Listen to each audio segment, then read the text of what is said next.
Sejam bem-vindos ao Podped. Ela é a Gabi e eu sou a Linelli, e essa é a sua nova rede de apoio virtual. Pessoal, hoje estamos com o neuro, Dr. Tiago Leal, mais uma vez. As mães pediram e a gente precisou, e ele está aqui mais uma vez para falarmos sobre um assunto muito legal. Muito obrigada por ter aceitado o convite. Eu que agradeço mais uma vez o convite de vocês. Espero contribuir aí para tirar as dúvidas das mães e pais aí familiares.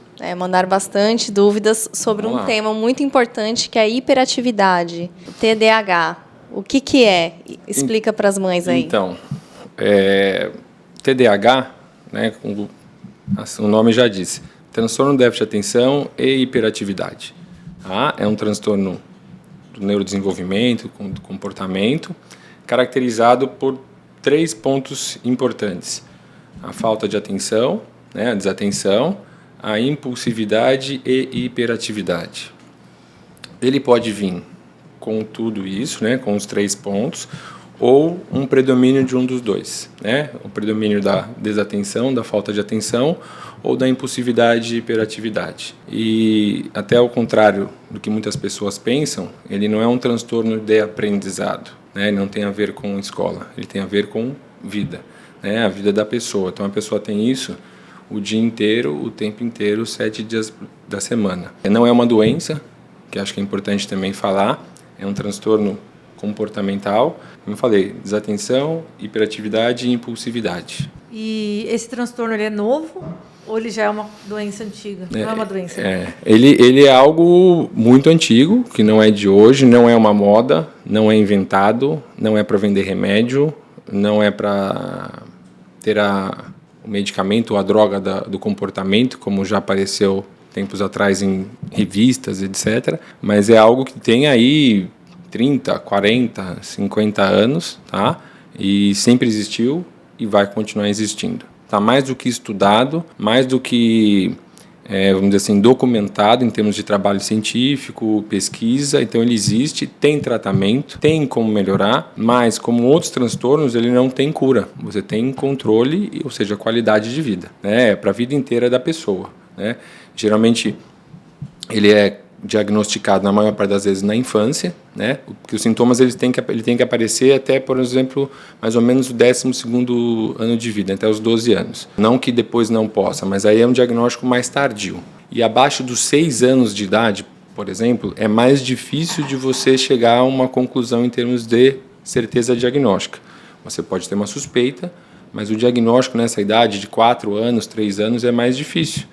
Porque, como a gente sabe, quem acompanha a criança, quem tem filho, um menino de 3 anos, ele não é muito de ficar sentado, né? Ele corre muito, sobe muito nas coisas, não presta muita atenção. Quem vê desenho de criança pequena sabe que o desenho é sempre bem curto, né? Por quê? Para captar a atenção nessa faixa de idade. Como o cérebro ainda não está maduro o suficiente, então ele não consegue controlar os seus impulsos. Então, às vezes, ele é mais ativo, tem mais energia. Ele pode ter a hiperatividade, mas não exatamente o transtorno de hiperatividade. E tem algum sexo que predomina? Estatisticamente, mais em menino. Por quê? Porque o menino, por ser mais hiperativo, ter o predomínio da impulsividade, é mais diagnosticado. A menina, por ser um predomínio mais de desatenção, às vezes fica meio camuflado. E aí ninguém faz um diagnóstico, ou o diagnóstico é muito mais tardio. Então, não porque o menino tem mais que a menina, mas em termos de diagnóstico, você acaba fazendo mais fácil no menino, porque todo mundo nota aquele menino, aquela criança que não para quieta. Agora, aquela criança que fica parada, às vezes sem prestar muita atenção, sem foco, acha que às vezes, infelizmente, aquele preconceito, né? Preguiça, não quer fazer, tal. Então esse diagnóstico acaba ficando mais de lado. Então, às vezes, por isso que o menino fica mais predominante em termos de diagnóstico. E qual que é a diferença na vida social da criança com diagnóstico TDAH? Olha, quando você consegue dar um diagnóstico preciso, consegue ter um suporte, muda radicalmente a vida. Por quê? Porque você consegue entender o porquê que aquele menino não para quieto. E aí você vai dar suporte para a família também. Você vai ter uma psicóloga ajudando, dependendo da fase da vida, uma fonoaudióloga ajudando. E, apesar dos mitos e preconceitos, você às vezes geralmente entra-se com uma medicação que vai ajudar a organizar isso na vida dele. Mas é claro que O tratamento medicamentoso, ele não é a solução. Ele é mais uma ferramenta, junto com as outras não medicamentosas, como psicólogo e tal. E aí, o que acontece? A família entende por que um menino, por exemplo, ou a menina, né, não para quieto ou não presta atenção e consegue manejar o dia a dia com mais facilidade. E lá na escola também, né? Por quê? Porque a bronca não é que ele não vai ser mal criado, não é que ele não vai aprontar, mas é entender o momento da bagunça, uma coisa de criança, e o momento do transtorno. O porquê que ele está tendo dificuldade no aprendizado. Não porque ele não tenha capacidade, porque cognitivamente ele é perfeito. O negócio é o parar para sentar e fazer, e focar. Por quê? Porque tem a tendência a ele levantar, tem a tendência a ele se distrair com o passarinho que passou lá fora, com o barulho da buzina do carro. Então ele vai precisar de ferramentas no dia a dia. Às vezes a professora fica mais atenta, uma professora do lado, ali mais próximo dele para chamá-lo a atenção, mesmo tomando medicação às vezes, mais tempo para fazer uma tarefa. Aquilo que normalmente a criança leva 20 minutos, ele vai precisar de meia hora ou um pouco mais. Mas ele vai conseguir, desde que tenha suporte. Então, ou seja, quando você tem um diagnóstico correto e o tratamento adequado, é a qualidade de vida. Qualidade de vida de escola e social. Por quê? Porque vai saber que ele é agitado. Então, quando for nos lugares, a mãe já vai saber o porquê. Sabe que não é uma malcriação. Então, vai conseguir lidar. E ela vai entender e vai conseguir lidar melhor com isso no dia a dia. Em casa, como é que a mãe pode... Elas chegam sempre falando, meu filho tem hiperatividade, ele não para. Como que ela pode fazer para diferenciar? Diferenciar do transtorno para uma hiperatividade de criança, isso vai precisar de um acompanhamento. Vamos dizer assim, saber mais ou menos a partir de quando começou a notar isso. Porque assim, faz uma semana que ele não para quieto. Não é o suficiente para pensar no TDAH. Por exemplo, pelo menos 6 meses com esse tipo de queixa, e esse tipo de queixa acontecendo em todos os lugares que a criança convive, por exemplo, pelo menos em 2. Então, se eu pensar que ele vai no parquinho, vai para a escola e está em casa, 2 desses lugares, por exemplo, ele tem que estar com alguma queixa comportamental. É só em casa, ou só quando está com a avó, ou só quando está com o pai. Isso provavelmente não que não seja... acho que fica bem claro que não é que a gente não está falando que ele não seja hiperativo, mas não a ponto de você ter um transtorno de hiperatividade com déficit de atenção. Não a ponto de ter o TDAH. Mas é claro que vai precisar de ajuda. Vai precisar de ajuda essa família, esse pai ou essa mãe para poder lidar com esse tipo de comportamento da criança naquela fase da vida. Para poder tentar o quê? Diminuir isso. E observar se ele, por exemplo, está lá com 4 aninhos e todo mundo falando que ele está a 1000 por hora, ele não para quieto. Para ver se ele com 5, ele continua com essa mesma intensidade de agitação ou se isso começa a se organizar. Por quê? Porque se eu tenho um menino de 4 anos que está a 300 por hora e ele com 5, ele diminui para 200 por hora, ou seja, ele está melhorando. Porque ele está crescendo, está ficando mais maduro, entendendo mais as coisas e percebendo onde ele pode correr, onde ele não pode. E aí chegou com 6, está a 100 por hora, com 7 a 50, então isso não é um TDAH, isso era da idade. Isso era a imaturidade que fazia com que ele estivesse correndo o tempo inteiro. Não, ele está lá 200, depois 400, depois, aquela coisa que não para, que ninguém consegue, e ele vai para a escola e mesmo assim não consegue, esse aí precisa ser avaliado melhor. Isso aí num psiquiatra infantil ou no neuroinfantil, psicólogo. Tá? Em termos de psicologia, como a gente já falou uma outra vez, na parte do autismo, é diferente o tratamento. O psicólogo é totalmente diferente do que faz o acompanhamento da criança com autismo. Por quê? Porque eu preciso trabalhar a parte de terapia cognitivo-comportamental. Então, muito mais o comportamento dessa criança, porque o entendimento dela é bom. Então, ele entende bem. A criança que tem TDAH, a inteligência geralmente não tem nenhum problema. Ele pode ter algumas dificuldades, uma desetrografia, algumas alterações de aprendizado mais específicas, mas o TDAH sozinho, a criança cognitivamente, a pessoa, né, ela é boa. O negócio é o comportamento, parar para prestar atenção, focar ou não conseguir prestar atenção. Então, isso é mais essa parte que tem que ser trabalhada. E a família que tem o diagnóstico da criança com TDAH, como que ela faz para diferenciar que é uma birra da idade, a imaturidade ali da criança, não saber lidar com as frustrações, aquela fase que a gente já conhece, né, que já é esperada, Sim. Ou realmente está numa crise do transtorno? O TDAH, ele não tem tantas crises comportamentais, assim. É mais a parte da impulsividade. É a parte que ele chega na festa, ele corre a festa inteira, sobe no teto, derruba alguém, está sempre derrubando alguma coisa. Não. Essa crise comportamental no TDAH, de uma birra, ela é mais voltada para as birras de criança mesmo. Então isso não muda muito. Mas é claro que aquele que não tem um diagnóstico, ele está agitado e ele vai tomar muita bronca. Sim. Nisso de tomar muita bronca pode ter os conflitos, né? Um certo desafio até em algumas vezes. Por quê? Porque o pai dá bronca, você tem que sentar, não sei o quê, e ameaça de dar uma chinelada, e ameaça de não sei o quê, e aquela coisa que, vou tirar seu videogame, vou tirar não sei o quê. E ele, vai tirar minhas coisas, aí ele vai lá e dá a enfrentada. Então não é tanto, quando a gente pensa, por exemplo, numa crise, às vezes eu faço muito paralelo com a parte do autismo, do TEA. Não é uma crise de choro, de desorganização como o TEA tem. É mais a parte de não conseguir aceitar, às vezes, o comando. Né? No sentido do pai falar, você tem que ficar sentado. Então, ele não consegue. Ele está na cadeira, então ele está na cadeira se mexendo. Ele vai para lá. Aí ele quer levantar. E o pai dá bronca para ele sentar. Então, tem mais a coisa do não aceitar. Não uma oposição, um desafio extremo, mas um enfrentar mais pouco de criança mesmo. Não tem tanta crise assim de agressividade. Quando você começa a observar isso, você pode pensar que tem alguma coisa, algum diagnóstico a mais, por exemplo. Você pode pensar, isso, exatamente, uma comorbidade. E aí você tem que observar se esse desafio, essa postura desafiadora, onde ela acontece, a intensidade, frequência, para poder aí você ter a certeza de uma comorbidade ou não. Que isso às vezes é mais difícil. E como todo transtorno, como um TEA, como eu gosto de falar, você não tem um exame para pedir. Então eu não tenho um exame para eu pedir e vir positivo ou negativo. Você tem avaliações que você pode fazer em escalas. A gente usa muito no consultório uma escala chamada SNAP 4, que ela tem lá, são 26 itens, mas validados no Brasil são 18.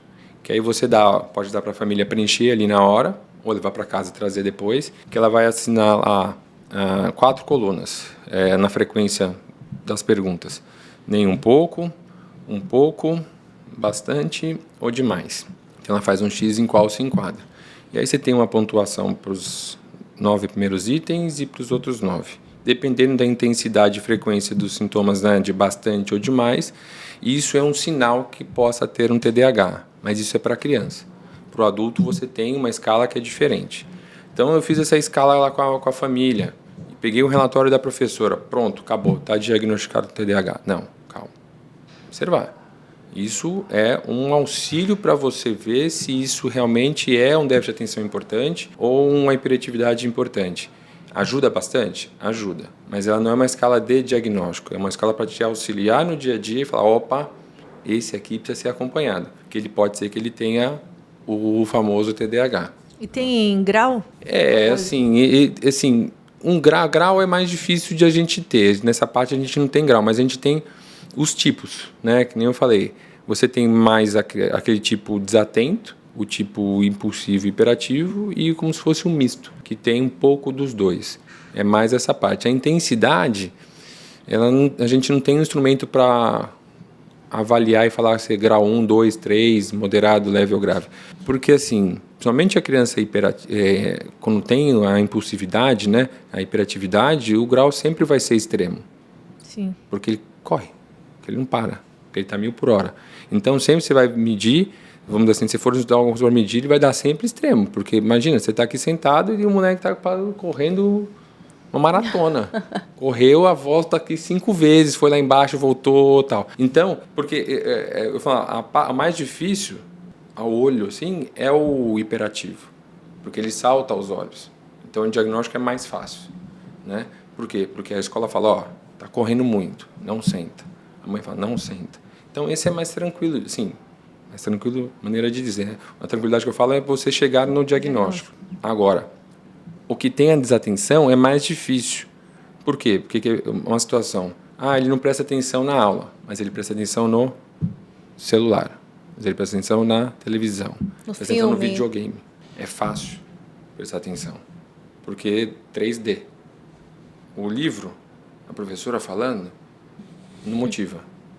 Né? Não vou falar que é chato porque tem professor aqui perto, senão vai Ela vai te puxar a orelha. Minha orelha.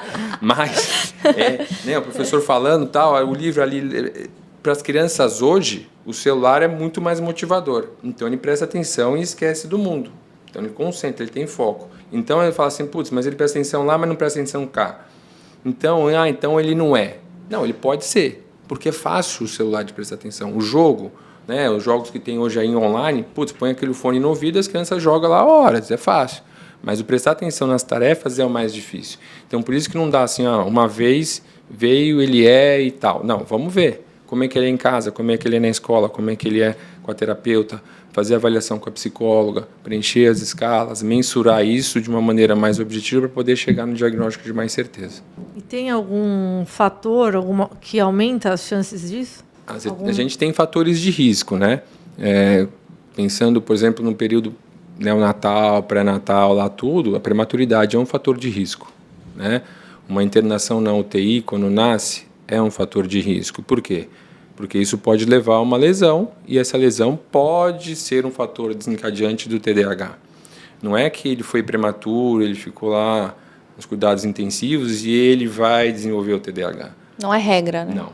Até porque a gente tem visto, apesar de ainda não ter tantos exames de certeza, a carga genética também tem uma influência muito grande. Tanto que é muito comum, isso já faz um certo tempo, você dar o diagnóstico na criança e chegar no diagnóstico do pai, da mãe. Que nunca havia desconfiado, né? Isso na minha família esses dias. Exatamente. Que a minha prima foi levar a filha dela porque estava com um pouco de dificuldade, não estava conseguindo ler.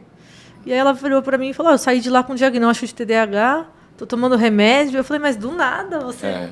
Porque assim, se a gente parar para pensar, 50 anos atrás, falar em TDAH não se falava do jeito que a gente fala hoje.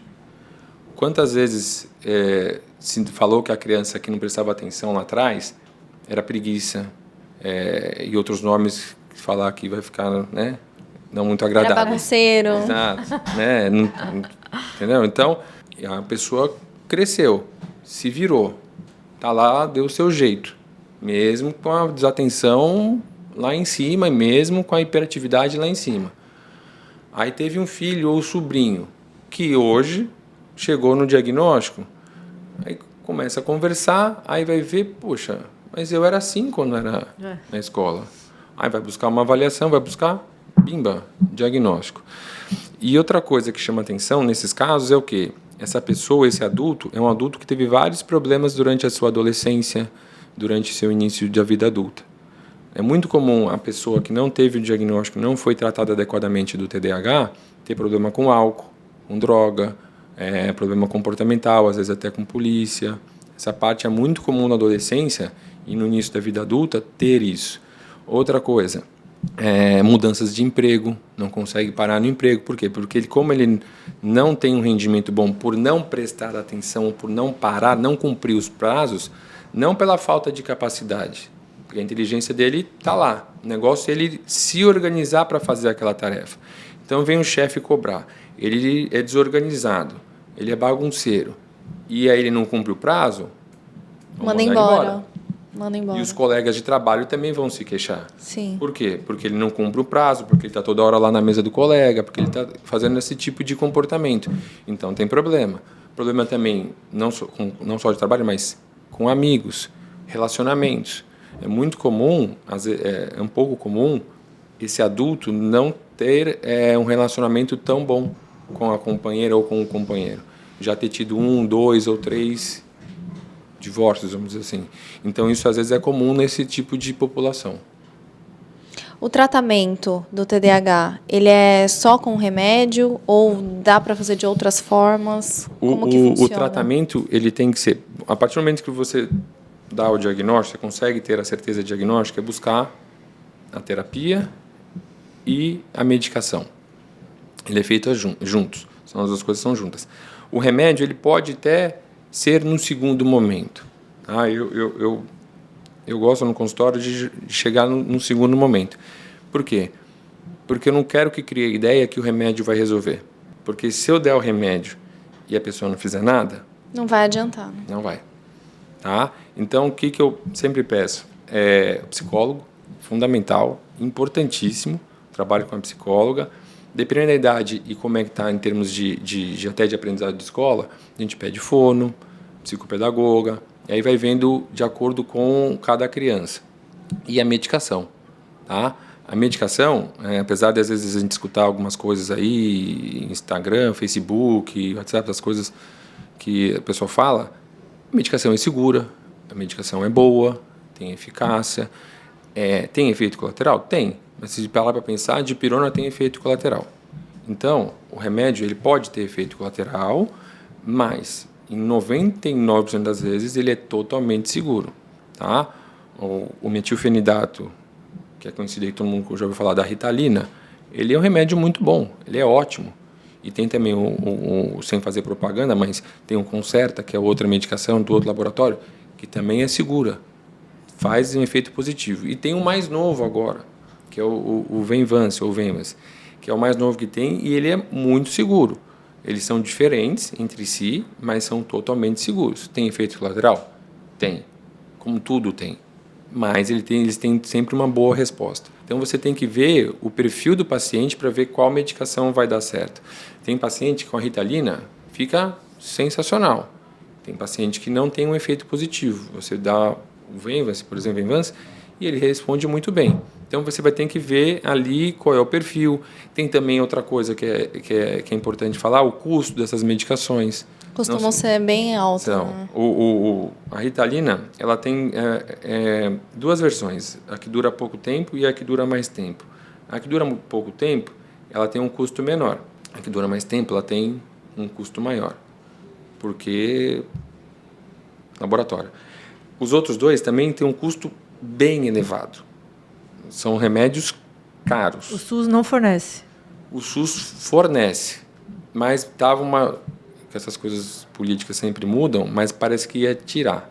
É como alto custo? É alto custo. Mas tem que Aí tem que preencher, tem que Exato. demora para Isso. chegar. Tem que esperar a burocracia, Tem que ir né? Não é... no AME, né, lá na parte de alto custo, dos medicamentos de alto custo, pegar o formulário, levar para o colega preencher, levar de volta. Aí, hoje acho que parece estar por e-mail isso, e aí esperar a resposta vindo positiva, né, que provavelmente vem, mas vinha um aval do governo falando que tudo bem, está tudo certinho, aí vai lá buscar todo mês o remédio no AME, todo mês com a receita. Tem que pegar a receita e levar. Pode ter atraso de fala ou é mais difícil? É mais difícil ter o atraso da fala, mas o mais comum, às vezes, é uma alteração na fala. Geralmente fala no tempo certo, mas uma boa parte tem alterações de fala. Trocas, às vezes até como se fosse não uma gagueira propriamente dita, né, mas tem uma gagueira, às vezes, por causa da velocidade que raciocina, que quer fazer, a coisa sai atropelada e aí fica uma bagunça. Ainda mais quando fica mais ansioso, aí fica mais. Que não chega a ser a gagueira propriamente dita, porque ela, às vezes, nessas situações, não é a gagueira, não é um distúrbio fonoaudiológico, é a parte comportamental. Então, você melhorando essa parte, você melhora a fala. Então, acontece isso. Queria te agradecer mais uma vez, Thiago, pela sua presença. Deixa aqui o seu contato, onde as mães podem te encontrar para poder passar em consulta com você, falar contigo. Então, eu que agradeço mais uma vez o convite de vocês duas. Um prazer estar aqui. Mandar um abraço para o Edu, Pode que deixar, ele não veio. sim. Edu. Tal. Mas tem o Instagram, né? Thiago Leal. Dr. Thiago Leal. Pode buscar lá. Às vezes eu demoro para responder, mas sou eu que respondo, não é ninguém, sou eu que respondo, demoro. E o consultório aqui em Santos, na Washington Luiz 316, Conjunto 101, telefone 32222269. Demora, mas a gente atende. Fica tranquila. Perfeito, muito obrigada. E é isso, mamães. Se você gostou desse conteúdo, já deixa seu like aí, compartilhe com outras mães e não esqueça de se inscrever no canal. Até mais, tchau!